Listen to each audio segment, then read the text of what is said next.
बात अब गुजरात की करते हैं, जहां पहले चरण का मतदान चल रहा है। गुजरात चुनाव से जुड़ी बड़ी अपडेट आपको बता दें। पहले चरण में 1 बजे तक 34% वोटिंग हुई है। जी हां, 34% वोटिंग हुई है। द्वारका में मतदान की रफ्तार थोड़ी धीमी है। शाम 5 बजे तक मतदान होना है। फिलहाल आपके लिए जो इंफॉर्मेशन है वो ये कि 34% वोटिंग हुई है, 34% वोटिंग हुई है 1 बजे तक। ये गुजरात के फर्स्ट फेज का इलेक्शन है। 89 सीट्स पर चुनाव हो रहा है, 89 सीटों पर चुनाव हो रहा है और 34% वोटिंग हुई है 1 बजे तक। शाम के 5 बजे तक मतदान चलेगा। कई दिग्गजों की किस्मत जो है वो दांव पर लगी हुई है और कई दिग्गजों को हमने आपको दिखाया भी, जो कि वोट डालते हुए आज नजर आए। स्वास्थ्य मंत्री को भी आपने देखा, यहां पे आप गृह राज्य मंत्री हर्ष सांघवी को भी देख सकते हैं वोट डालते हुए। बड़े नेता हैं गुजरात के। CR पाटिल ने वोट कास्ट किया अपना। फर्स्ट फेज ऑफ इलेक्शन है। विजय रूपाणी आपकी टीवी स्क्रीन पर नजर आ रहे हैं, पूर्व मुख्यमंत्री गुजरात के, उन्होंने वोट दिया। रविंद्र जडेजा की वाइफ रिवावा जडेजा, उन्होंने भी मतदान में हिस्सा लिया। मुमताज पटेल को आप देख सकते हैं, अहमद पटेल की बेटी, उन्होंने भी आज अपना वोट डाला।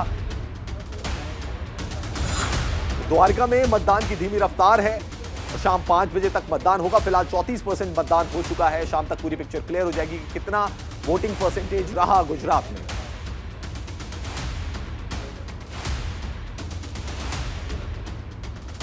तस्वीरें भी आप देख सकते हैं। मुमताज पटेल, अहमद पटेल की बेटी।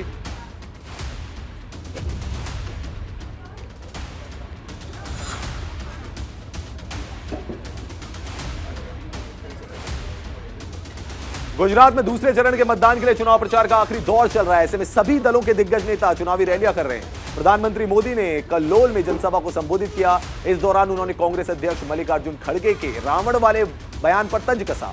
पीएम मोदी ने निशाना साधते हुए कहा कि कांग्रेस पार्टी राम सेतु से भी नफरत करती है। कांग्रेस में पीएम पद को नीचा दिखाने का कंपटीशन चल रहा है।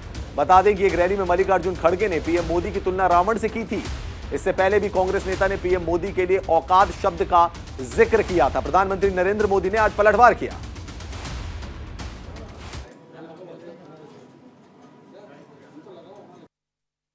मोदी को देखकर वोट दो। अगर तुम्हारी सूरत कितनी बार बदला, कारपोरेशन में तुम्हारी सूरत देखना,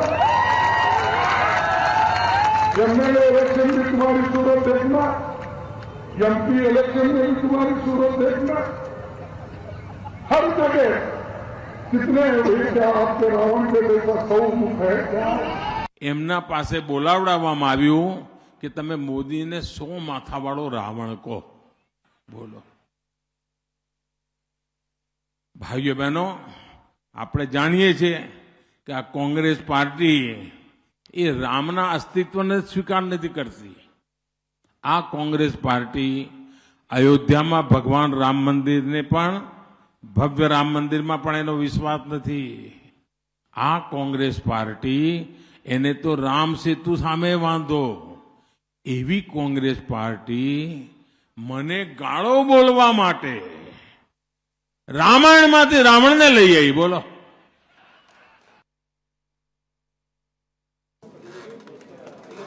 ये 6 तस्वीरें हम आपको दिखा रहे हैं यहां पर। किन किन दिग्गजों ने आज अपना वोट दिया। मनसुख मांडविया, केंद्रीय स्वास्थ्य मंत्री, पुरुषोत्तम रुपाला, केंद्रीय मंत्री, उन्होंने वोट दिया। नीमाबेन आचार्य विधानसभा, गोपाल इटालिया प्रदेश अध्यक्ष आम आदमी पार्टी, रविंद्र जडेजा भी वहां पे वोट देते हुए नजर आए। मुमताज पटेल ने वोट दिया, अहमद पटेल की बेटी।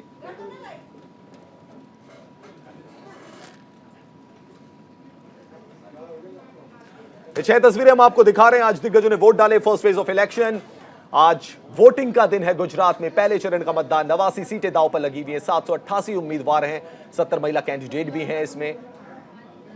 और जैसा बताया जा रहा है कि यहां पर त्रिकोणीय मुकाबला भी हो सकता है। बीजेपी, कांग्रेस, आम आदमी पार्टी सब अपना दावा ठोक रहे हैं। जोर आजमाइश चल रही है।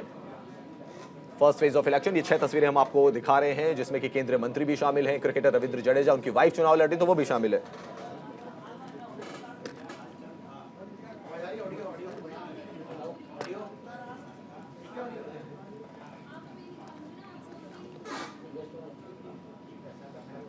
तो तस्वीरें हम आपके टेलीविजन स्क्रीन पर आपको दिखा रहे हैं। 6 तस्वीरें आपके टेलीविजन स्क्रीन पर इस वक्त मौजूद हैं।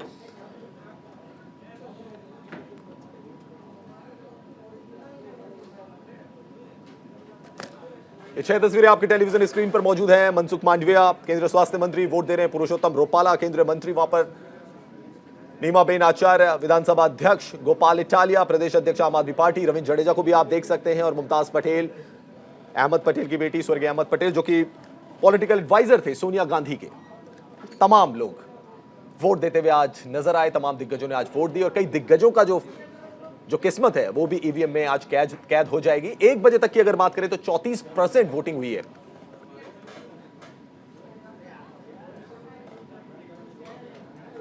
थर्टी 34% आज वोटिंग हुई है 1 बजे तक। 5 बजे तक मतदान चलेगा। तो जैसा बताया जा रहा है द्वारका में थोड़ा धीमा मतदान था।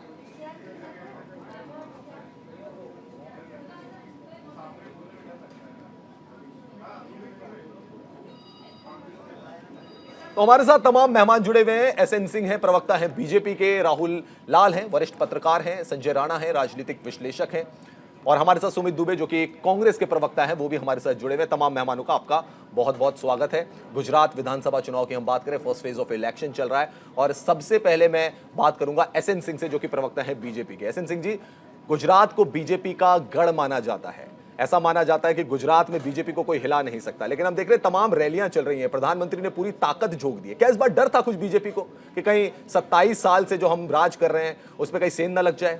नहीं, देखिए ऐसा नहीं है, बीजेपी करती ही ऐसा है। क्योंकि आपकी जितनी अच्छी तैयारी, चाहे कोई भी एग्जाम हो, उसमें अगर आपको अच्छे नंबर ले आना, अच्छे नंबरों से पास होना है तो आपकी तैयारी अच्छी चाहिए। लेकिन कुछ लोग जो है वो मारीच के रूप में नकली हिरन का सोने का हिरन बनकर वहां गए। उनको ये जानकारी होना चाहिए कि गुजरात के लोगों को असली और नकली की पहचान है। जिस समय अंग्रेज आते हैं गुजरात में और नकली सोने का हिरन बनते हैं, तब भी उन लोगों ने नकारा। जब मुगल आते हैं तो भी गुजरात के लोगों ने नकारा। मुझे लगता है कि गुजरात के लोगों का एक विश्वास है, एक विकास है मोदी जी के साथ, और आज उसी के नाते देखिए वहाँ पे सड़क है, सुरक्षा है, आवास है, विकास है, क्या क्या नहीं है गुजरात में। बड़ी बड़ी सड़कें हैं, लगभग 1600 किलोमीटर का लंबा एक पोर्ट, इतना अच्छा अनुभव। आज प्रधानमंत्री जी गुजरात से आते हैं, गुजरात के मान सम्मान के लिए कार्य करते हैं, देश के मान सम्मान के लिए कार्य करते हैं। मुझे लगता है कि भारतीय जनता पार्टी की लड़ाई स्वयं भारतीय जनता पार्टी से इस बात को लेकर है कि किस तरह से जैसे पिछले चुनाव में भारतीय जनता पार्टी का कमल खिला था, उससे एक लंबे मार्जिन का कमल खिले। हम जो 150 का आंकड़ा किए हैं, उस 150 आंकड़े को पार किया। इस पे भी आपसे जवाब लेंगे कि प्रधानमंत्री नरेंद्र मोदी कब तक, जब सीएम आपके भूपेंद्र भाई पटेल है तो उनके नाम पर चुनाव क्यों नहीं, सिर्फ नरेंद्र मोदी के नाम पर चुनाव क्यों होता है? इस वक्त 1 बजे की जहां तक हम बात कर रहे हैं, 5 बजे तक जो है वो मतदान की प्रक्रिया ने पूरा होना है। फर्स्ट फेज ऑफ इलेक्शन है, 89 सीटें दांव पर लगी हुई है। राहुल लाल हमारे साथ वरिष्ठ पत्रकार जुड़े हुए। राहुल जी, आपका आकलन क्या है? कांग्रेस बीजेपी ये तो हमेशा लड़ते ही रहे हैं, गुजरात के अगर रण की हम बात करें, इस बार आम आदमी पार्टी भी है, वो क्या गुल खिला सकती है इस बार? देखिए, आम आदमी पार्टी ने ताकत काफी ज्यादा लगाई वहां पे, इसमें कहीं कोई शक वाली बात नहीं है। लेकिन हमें लग रहा है कि समय से पहले थोड़ा उन्होंने ताकत लगाई और पीक पे आके थोड़ा नीचे चले गए। हालांकि अगर मैं कुछ क्षेत्रों की बात करूं, चूंकि मैं गुजरात अभी हाल फिलहाल में गया हुआ था जी, तो सूरत के कुछ सीटों पे जो है कि उनकी उपस्थिति दिख रही है वहां पे, वो या कुछ शहरी क्षेत्रों में वो दिख रहे हैं। लेकिन सबसे महत्वपूर्ण सवाल ये है कि उनके उपस्थिति से किसको लाभ किसको नुकसान, बड़ा सवाल है। हाँ, ये बड़ा सवाल है। और एक तरह से भारतीय जनता पार्टी ये मान के चल रही है कि एक तरह से वो वोट जो है कि वो काटने का काम करेंगे, एंटी इनकम्बेंसी वाला वोट काटेंगे, और वो वोट कटिंग जो है वो कांग्रेस का होगा। ये बीजेपी के अधिकांश लोग ये विश्लेषण कर रहे हैं जी। लेकिन अगर हम लोग 2017 के चुनाव को देखते हैं तो 2017 के चुनाव में आपको देखिए एक चीज दिखेगा कि ग्रामीण क्षेत्रों में 2/3 सीटें वो भारतीय कांग्रेस ने जीती, और एक शहरी क्षेत्र के लगभग सीटों पे जो है कि बड़े मार्जिन से जीत जो है वो बीजेपी ने दर्ज कराई जी। तो ऐसे स्थिति में शहरी क्षेत्र में अगर आम आदमी पार्टी की उपस्थिति दिखती है तो फिर वो नुकसान जो है कि बीजेपी को होता हुआ प्रथम दृष्टया दिख रहा है। और कम से कम सूरत के कुछ क्षेत्रों में नजर भी आ रहा है वो कि वहां पे जहाँ पे कि बीजेपी बिल्कुल उनका प्रभाव क्षेत्र था, आज वहां पे आम आदमी पार्टी है। लेकिन आम आदमी पार्टी ने जो ताकत सौराष्ट्र के क्षेत्र में लगाया था, वो आज अगर आप वहां पे जाएंगे फिर वो अपनी एनर्जी, वही एनर्जी वो बरकरार नहीं रख पाए। ऐसा क्यों हुआ? क्या प्रधानमंत्री ने रोड शो किए? जैसे सूरत में उनका एक बड़ा रोड शो हुआ, हमने भी अपने सहयोगियों से पूछा, उन्होंने कहा कि जब मोदी जी का रोड शो हुआ उसके बाद जो है वोट की जो वेव थी वो बीजेपी की तरफ जाने लगी। देखिए, इसमें कोई शक नहीं है कि प्रधानमंत्री जी गुजरात से हैं और उनके वोट अपील का एक लाभ वहां पे जरूर होता है। तो एक तो ये चुनौती तो पूरे विपक्ष के लिए है कि वो अगर वो प्रधानमंत्री जी का चेहरा दिखा रहे हैं तो विपक्ष की तरफ से क्या स्थितियां बनेगी। लेकिन हम लोगों को ये नहीं भूलना चाहिए कि वहां पे अभी भी ग्रामीण क्षेत्र में कांग्रेस की उपस्थिति है। तो आप अगर जैसे मान के चलिए कि वोट शेयर अगर आप देख रहे हैं कि 49% वोट शेयर आपको दिख रहा है पिछले चुनाव में भारतीय जनता पार्टी का, और अगर कांग्रेस का वोट शेयर हम लोग को 42% अगर दिख रहा है अगर उसमें, तो जो उसमें जो 49% को अगर आप शहरी क्षेत्रों को हटा दें, वहाँ के कुछ बड़े क्षेत्रों को, क्योंकि वहाँ पे उनका मार्जिन वो 50,000 वोट से जीत रहे हैं, 60,000 वोट से जीत रहे हैं, तो अगर उसको आप हटा देते हैं तो फिर दोनों में आपको वोटों का प्रतिशत का अंतर बहुत कम दिखेगा। बहुत कम दिखाई देता है, ये बात आपने सही कही। संजय राणा जी हमारे साथ चुनाव काफी ज्यादा आकर्षक हो जाता है गुजरात का। अगर संजय राणा जी, पिछले बार की अगर हम चुनाव की बात करें तो वहां पे काफी नेक टू नेक फाइट हमें देखने को मिली थी, और कई बार रुझानों में जब चल रहा था तो ऐसे लग रहा था कि शायद कांग्रेस की भी वहां पे सरकार बन सकती है। 99 सीट्स बीजेपी की आई, 77 सीटें कांग्रेस की आई, बहुत नेक टू नेक बैटल किया था। इस बार का चुनाव कैसे डिफरेंट है, और इस बार क्या कांग्रेस अपनी मजबूत उपस्थिति दर्ज करा पाएगी? पिछली बार 77 सीटें थी, क्या इसमें इजाफा होगा या आपको लगता है कम हो सकती है? देखिए, ऐसा है कि इस बार का जो गुजरात का चुनाव है बहुत ही दिलचस्प हो गया, क्योंकि एक पार्टी जो पिछले 1-1.5 साल से चुनाव के मूड में है, दूसरी विपक्षी पार्टी और 32 साल से शासन कर रही है। देखिए, और विपक्षियों जितनी भी पार्टियां सब पस्त हैं। तो अगर आप भारतीय जनता पार्टी का गणित देखेंगे विश्व, तो आपको समझ में आएगा 1990 से शासन कर रहे हो। 1990 में अगर इनका वोट परसेंटेज देखेंगे तकरीबन 36.67% था, और जब लास्ट बार का चुनाव हुआ था उसमें तकरीबन 49.56% मिला था। और लेकिन अब कांग्रेस से अगर आप तुलना करते हैं तो कांग्रेस का वोट शेयर हमेशा 38 से 41-42 तक जाता है, उससे ऊपर नहीं जा रहा है। लेकिन इस बार जो नए समीकरण बदले हैं आम आदमी पार्टी के आने से, उसमें कहीं ना कहीं कांग्रेस का जो वोट बैंक है उसमें सेंध लग सकती है और डेंट हो सकता है। आप ये कह रहे हैं बीजेपी को नुकसान नहीं होगा, कांग्रेस बीजेपी को कहीं से नुकसान नहीं है, कांग्रेस को बिल्कुल नुकसान होगा। कांग्रेस को 2 तरीके से नुकसान हो रहा है। देखिए, कांग्रेस नो डाउट पिछले बार जिस मजबूती से लड़ी थी और जिस तरह से कंपटीशन दिया था भारतीय जनता पार्टी को, अगर इस बार भी चुनाव लड़ते तो शायद बहुत डिफिकल्ट हो सकता था। कि कहीं ना कहीं 32 साल में एंटी इनकम्बेंसी तो होती है, लेकिन उसको भांप लिया था, और आपने देखा पूरा मंत्रिमंडल पिछले बार भारतीय जनता पार्टी ने पिछले साल बदल लिया था। अब इस साल अगर आप देखेंगे तो उनको प्रधानमंत्री ने पूरा जो गियर है, आपका रणनीति कह लीजिए या पूरा चुनाव है, वो अपने हाथ में रखा, ड्राइविंग सीट पे खुद बैठे हुए हैं। और ये समीकरण पूरा समीकरण बदल देता है, क्योंकि कहीं ना कहीं वो गुजरात से आते हैं, लोगों का विश्वास मोदी जी पे ज्यादा है। नो डाउट वहां पे लोकल मुद्दे थे, लेकिन सारे जो लोग मुद्दे थे, लोकल समस्या थी, कहीं ना कहीं मोदी जी के चेहरे के सामने थोड़ा सा फीका पड़ गया है। और मोदी जी का जो प्रचार आपने देखा होगा कि 142 सीटें हैं, 82 सीटें हैं, और मोदी जी ने 59 जगह पे वो प्रचार कर रहे हैं, यानी रोड शो कह लीजिए, चाहे वो आप आज भी प्रधानमंत्री अपना संबोधन कर रहे हैं। सुमित दुबे हमारे साथ जुड़ गए हैं, प्रवक्ता हैं कांग्रेस के। सुमित जी, प्रधानमंत्री ने बड़ा पलटवार किया है, वो कह रहे हैं कांग्रेस में कंपटीशन लगा हुआ है, तो ये सेल्फ गोल क्यों करते हैं आप लोग? जब चुनाव होते हैं, इलेक्शंस हो रहा होता है, तभी आपके पार्टी के नेताओं की तरफ से ऐसा बयान आता है जो सेल्फ गोल साबित हो जाता है। जैसे रावण कह दिया, कभी नीच कह देते हैं, मधुसूदन मिस्त्री औकात दिखाने की बात कर रहे थे, और उसको फिर कैश करती है बीजेपी, और अभी पीएम ने पलटवार भी किया है। क्यों करते हैं आप लोग ऐसा? पीएम ने पलटवार किया है और रावण बोला गया है। क्या इनको याद है, इन्होंने रेणुका चौधरी जी को सूप नखा बोला था जब ये प्रधानमंत्री थे भारत के? इस तरह के शब्दों का इस्तेमाल करेंगे। मल्लिकार्जुन खड़गे ने यह भी कहा है कि आप लोग सिंपैथी के वोट पे मत मांगिए, मैं चाय वाला था, मैं गरीब था, मैं ये था, अब तो प्रधानमंत्री हो, पुरानी चीजें क्यों लेकर आते हो? दूसरी बात है, अगर आप रावण के सर की बात करेंगे तो रावण के 10 सर थे। महंगाई, बेरोजगारी, पेट्रोल, डीजल, मोरबी का पुल जो गिरा है, पोर्ट्स पे जो ड्रग्स आ रहे हैं, जितना इनका सिस्टम स्कूल का, हॉस्पिटल का, कोविड में डेथ्स का, और जो 4 लाख मुआवजा देने की बात है जिन्होंने अपनी जान दी है, वो है 10 सर रावण की। उसका संदर्भ अगर आप लें तो कोई इसलिए नहीं कहा गया है कि वो चीज उसको कही जाएगी। सर, आप लोग बयान तो दे देते, फिर समझा नहीं पाते हैं पब्लिक को। अब आपने बयान दे दिया, रावण से आप कंपैरिजन कर रहे हैं अगर प्राइम मिनिस्टर का, तो उसका तो आप प्राइम मिनिस्टर आपको पलटवार करेंगे ही ना, और जो उन्होंने जवाब भी दिया। ये चुनाव के समय में ही ये इस तरह से बोलते हैं, बाकी टाइम तो चुप रहते हैं। नुकसान तो आपको होता है ना सर उसका, संजय जी, नुकसान तो आपको उठाना पड़ता है उसका। सुमित जी, बिल्कुल बिश साहब, एकदम सही आपने कहा है कि कांग्रेस पार्टी में, मैंने कई डिबेट में पिछले बोला है, कांग्रेस पार्टी में भस्मासुरों की कमी नहीं है। देखिए, 2007 में एक भस्मासुर आए थे, पार्टी को ले डूबे। 2014 में एक भस्मासुर आए थे, चुनाव हरा दिए। 2017 में भस्मासुर आए थे, 2007 में अगर उस बयान से भस्मासुर चुनाव के का बयान खत्म से 19 अब 22। संजय जी, देखिए, ऐसा 2007 में अगर बयान से नुकसान हुआ था, जी। मैं एक चीज कह रहा हूँ कि भस्मासुर वाले बयान से कह रहे हैं कि नुकसान हुआ था।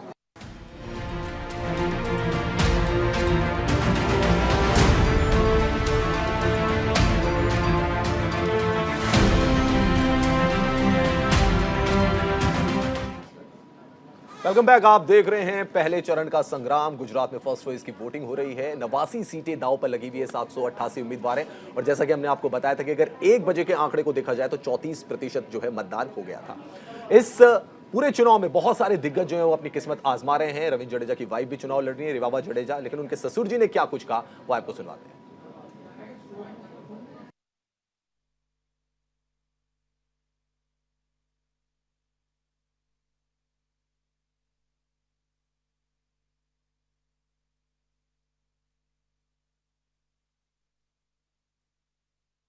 सारे मतदाताओं की जो, मैं तो कांग्रेस में हूँ पहले से, तो मैं तो मेरी पार्टी को ही बोलूंगा ना, और क्या। नहीं, वो समझता है, सब कुछ समझता है, उनको मालूम है। को पार्टी अलग है, पार्टी के मैटर है, ये सब फैमिली का प्रॉब्लम कोई नहीं है।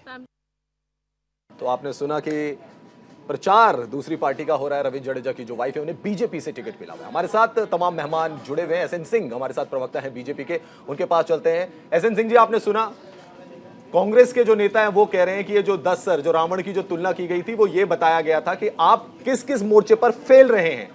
नौबत ये तक आ गई कि आपको मंत्रिमंडल तक बदलना पड़ा और आपके पास कोई मुद्दा नहीं है। आप चुनाव में जाते हैं, इमोशनल फैक्टर को लेकर जाते हैं, मोदी के फेस को लेकर जाते हैं, काम नहीं है आपके पास कुछ भी गिनाने के लिए। बहुत अच्छी बात उन्होंने कहा। उनको ये समझना पड़ेगा कि बहुत मीठा गुजरात है, मीठी भाषा, मीठा भोजन। इसीलिए आप इमोशनल अत्याचार करते हैं गुजरात पर। जब लगता है कि नहीं जीतेंगे तो मोदी जी को आगे कर देते हैं। वहाँ अब यही बता रहा हूँ, देखिए मोदी जी को तो सब आगे करेंगे भाई। मोदी जी हमारे सर्वश्रेष्ठ नेता हैं। मोदी जी गुजरात के गौरव हैं, मोदी जी भारत के गौरव हैं।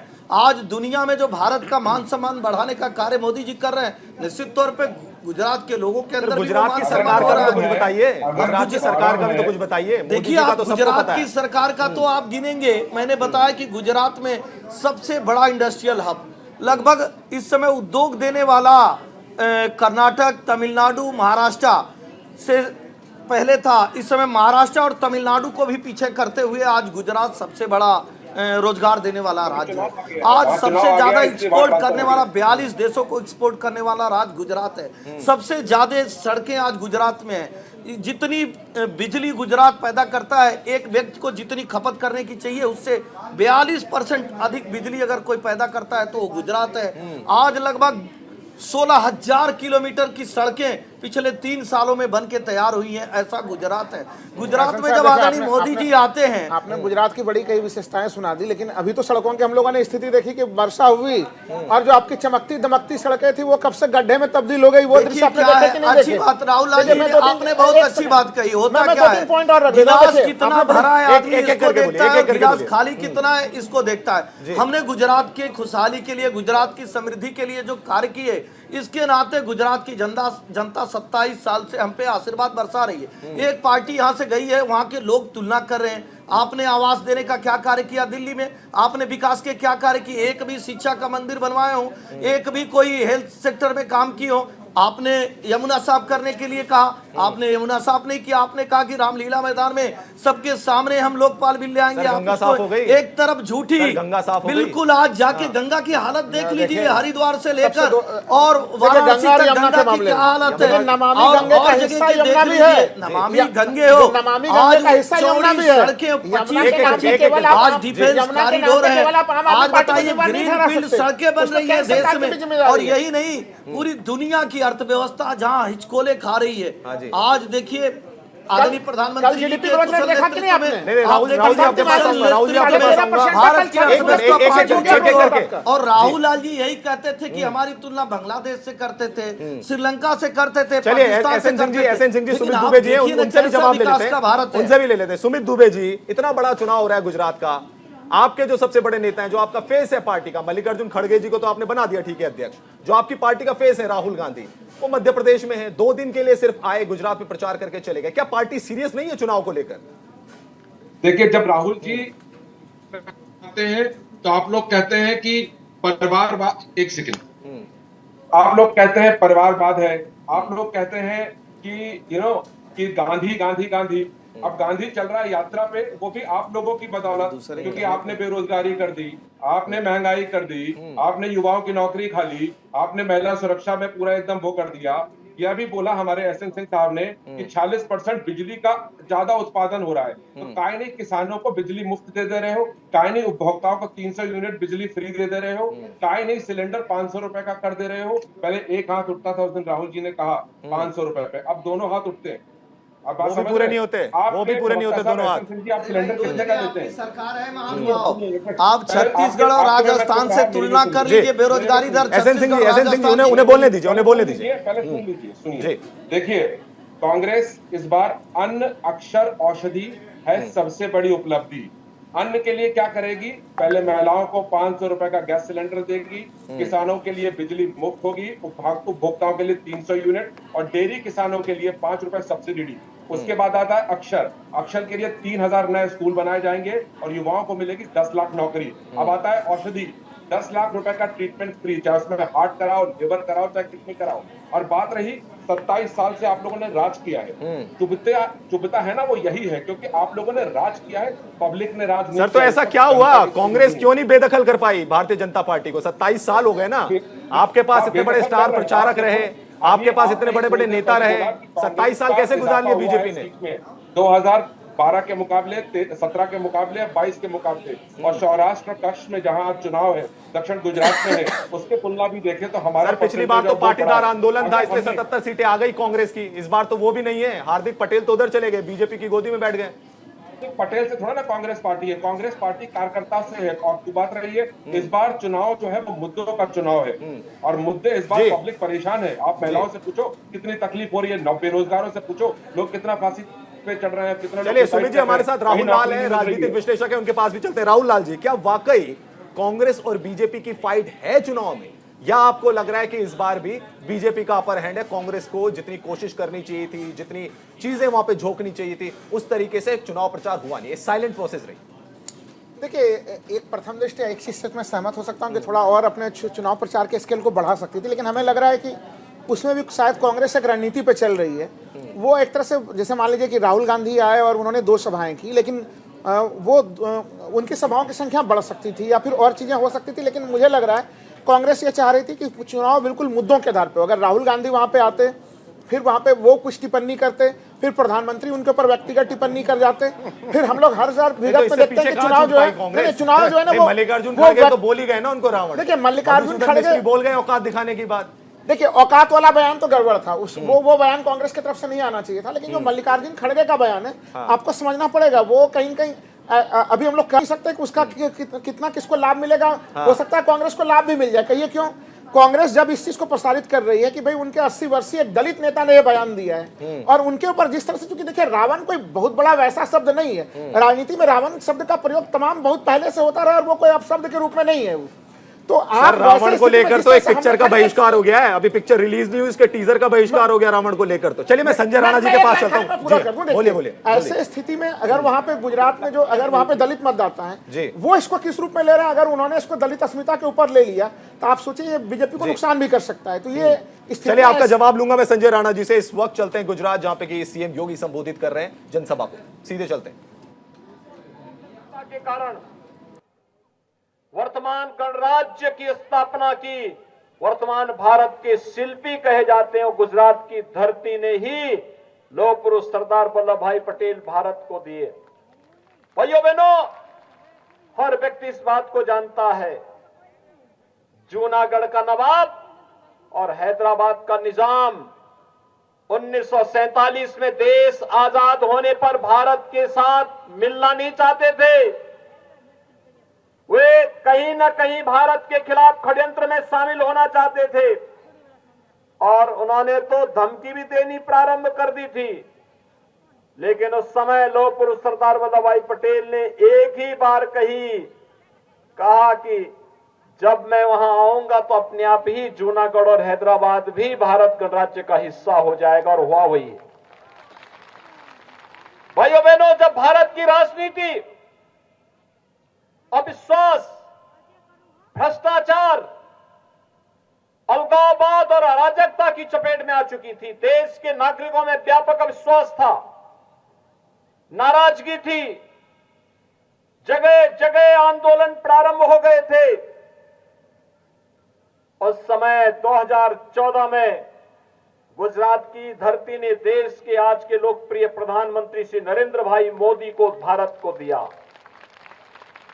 और आज हम सब जान रहे हैं, आज प्रधानमंत्री मोदी जी के नेतृत्व में एक भारत श्रेष्ठ भारत का सपना साकार हो रहा है। आज का दिन भाइयों बहनों बहुत महत्वपूर्ण दिन है। आज का दिन महत्वपूर्ण इसलिए, आजादी का अमृत महोत्सव वर्ष और दुनिया के वे 20 बड़े देश जिनका दुनिया के 80% संसाधनों पर अधिकार है। संजय जी, अभी हम जैसे योगी आदित्यनाथ को सुन रहे थे, स्टार प्रचारक है बीजेपी के, मेरे मन में यह सवाल उठ रहा है योगी आदित्यनाथ को लेकर कि जिस तरीके से वो चुनाव प्रचार कर रहे हैं, मैं आपसे इस पे सवाल लूंगा। सुमित दुबे के पास एक बार मैं फिर से चलता हूं। सुमित जी, तमाम बातें यहां पर हुई, एसएन सिंह ने भी आपको बताया किस तरीके से जो बीजेपी है वो अपनी बातों को आगे रख रही है, लेकिन कांग्रेस उसमें पीछे रह जा रही है। क्या कहेंगे आप? मैं आपको बताता हूँ, मैं आपको साफ बताता हूँ। अभी आपने योगी आदित्यनाथ का वीडियो दिखाया, आज सचिन पायलट सभा ले रहे हैं पूरे गुजरात में, उनका क्यों नहीं वीडियो दिखाया? आज इमरान प्रतापगढ़ी सभा ले रहे हैं, उनका क्यों नहीं वीडियो आपने सर दिखाएंगे ना, आगे आगे दिखाएंगे, बिल्कुल दिखाएंगे। अभी ये आखिरी बुलेटिन थोड़े ना है, आप समझ रहे हैं ना जी। अब आप उनका स्पीच देखा, ये सिर्फ आते हैं चुनाव में कहानी सुनाते हैं, लोगों को लगता है हम गुलाम थे, हम ऐसे थे, हम फिर से प्रताड़ित हो जाएंगे। इन्होंने लोगों का ईमान तक खरीद डाला है। रोशनी में बिजली का सामान चोरी हो गया, इंसान खाली रह गया, ईमान चोरी हो गया। उनको बताया है कि हम नहीं होंगे तो तुम्हारी वो जो 100 साल पहले था वैसा ही हो जाएगा, मुगल आ जाएगा, वो आ जाएगा। ये कहानी की जो उन्होंने गढ़ी है झूठ फरेब मकारी की, उसकी वजह से ये कोई नहीं कहा था, आप तो सत्ता में थे, आपको संभालना चाहिए ना। आप तो सोचे अहंकार में कि पूरे जीवन हम रहेंगे, जनता को जवाब लेंगे, उनको पूरा करने दीजिए। आप तो भगवान राम को भी नहीं माने, 8 वकील खड़ा कर दिए। एसएन सिंह जी, उनको बोलने दीजिए। राज हो रखा है और आपकी सरकार बोलती है भाजपा की कोई भी आदमी ऑक्सीजन की सप्लाई से नहीं मरा, ऑक्सीजन की कमी नहीं रही, हर आदमी ने खोया। यार कितनी निर्जलता है यार भारतीय जनता पार्टी तुम लोगों में। और उसके आप वोट मांगने भी क्यों जा रहे हो? आपको तो इस्तीफा देना चाहिए था एक संवैधानिक अधिकार पर। लोगों के इमोशनल में, ये इमोशनल मुगलों को लेकर नहीं किया जाता है। दिल से रहो, हिंदुस्तान दिल से बनाया हम लोगों ने, और मैं भी बना रहा हूँ। आप समझो, आप इमोशंस पे जाओ, अपने दिल को, अपने परिवार को, अपने संजय राणा क्या लग रहा है? ये इमोशन का गेम है, जब चुनाव आते हैं, हिंदू मुस्लिम पॉलिटिक्स, पोलराइजेशन की पॉलिटिक्स। और मैं ये भी सोच रहा था कि जो बीजेपी के कई बड़े नेता हैं, जैसे वो बातचीत कर रहे थे, सरदार पटेल का जिक्र करते हैं, लाल कृष्ण आडवाणी का जिक्र नहीं होता गुजरात के इलेक्शन में, जिन्होंने इतनी बड़ी रथ यात्रा निकाली, जो राम मंदिर का मूवमेंट था उसको सबसे गति दी। देखिए रवीश भाई, जब आप चुनाव की बात करते हैं तो बहुत सी चीज़ों को ध्यान में रखना पड़ता है, और जो ज्वलनशील मुद्दे होते हैं उसको हर पार्टी उठाती, उसमें बुराई नहीं है। जैसे हमारे कांग्रेस के मित्र बोले थे, इमरान साहब का नाम लेते हैं। अरे इमरान साहब कोई रोल मॉडल थोड़ी ना, उनके बारे में आपको क्या पता है? अरे कम से कम आप राहुल गांधी जी का नाम लेते तो सम्मान करते। इमरान प्रतापगढ़ी का नाम ले रहे हैं, जो जिसको भाषा, संसदीय भाषा बोलनी नहीं आती है, वो देश के नेता। मैं आ रहा हूँ सर, मैं आपके बीच में नहीं बोला था सर, 1 मिनट दे दीजिए सुमित जी। सर देखिए, ऐसा है कि पहली पार्टी मैंने देखी है, जो भी सुन रहे थे हमारे राहुल भाई बोले थे, पहली पार्टी मैंने दुनिया में देखी है। सारी पार्टियां होती हैं स्ट्रेटजी बनाती है जीतने के लिए, पहली पार्टी है स्ट्रेटजी बनाती है हारने के लिए। अब हमारे मित्र कांग्रेस जी के जवाब दे रहे थे, शायद पता नहीं किसी ने जवाब दिया, इनको नहीं दिया। आप सिलेंडर की बात कर रहे थे सर, आपको मैं 1 जनवरी 2014 का इकोनॉमिक टाइम्स उठा के देख लीजिएगा, आपका सिलेंडर का प्राइस था 1241 रुपए। सर सुन लीजिए, बीच में मत कूदिए, नहीं तो अगर मैं बीच में कूदेंगे तो मैं भी कूदना जानता हूं। आप कूदिए, लेकिन एक मिनट सर, आप उसमें सब्सिडी भी मिल रही है। देखो राहुल भाई, तथ्यों पे बात करिए, डेटा पे बात करिए, गलत खतरा ही मत कीजिए हमारे साथ। खतरा वाला क्या शब्द है? आज गाल बजाना इसको कहते हैं हिंदी में, हमारे गंवार में ना बिहार लैंग्वेज बोलते हैं गलत तरह जी। ठीक है, अब मैं आता हूं 19 मई 2022 का रेट बताता हूं। सिलेंडर का 1003 रुपए दिल्ली में था, कलकत्ता में 1000। सब्सिडी का मामला आप सब्सिडी नहीं मिल रहा। देखिए आप गलत तथ्य रख रहे हैं, आप गलत तथ्य रख रहे हैं। उज्ज्वला योजना में कितना सब्सिडी मिल रहा है अभी? राहुल लाल जी प्लीज सर ठीक है, 1000 रुपए के आसपास गैस का सिलेंडर है। सर सब्सिडी किसने खत्म की थी? सब्सिडी कांग्रेस गवर्नमेंट ने। कांग्रेस ने सब्सिडी खत्म की। सब्सिडी कांग्रेस में क्या बात कर रहा है? मतलब 2014 में सब्सिडी नहीं मिल रही थी। सर सब्सिडी, सर जाते जाते कांग्रेस गवर्नमेंट जाते जाते सारी सब्सिडी। चलिए संजय राणा जी, राहुल जी एक मिनट के लिए रुकेंगे। फिलहाल वक्त हो गया एक छोटे से ब्रेक का, और ब्रेक के बाद भी हमारी चर्चा जारी रहेगी। फर्स्ट फेज ऑफ इलेक्शन पर हम चर्चा कर रहे हैं। तमाम मेहमान जो है हमारे साथ बने हुए हैं। मिलते हैं थोड़ी देर के बाद।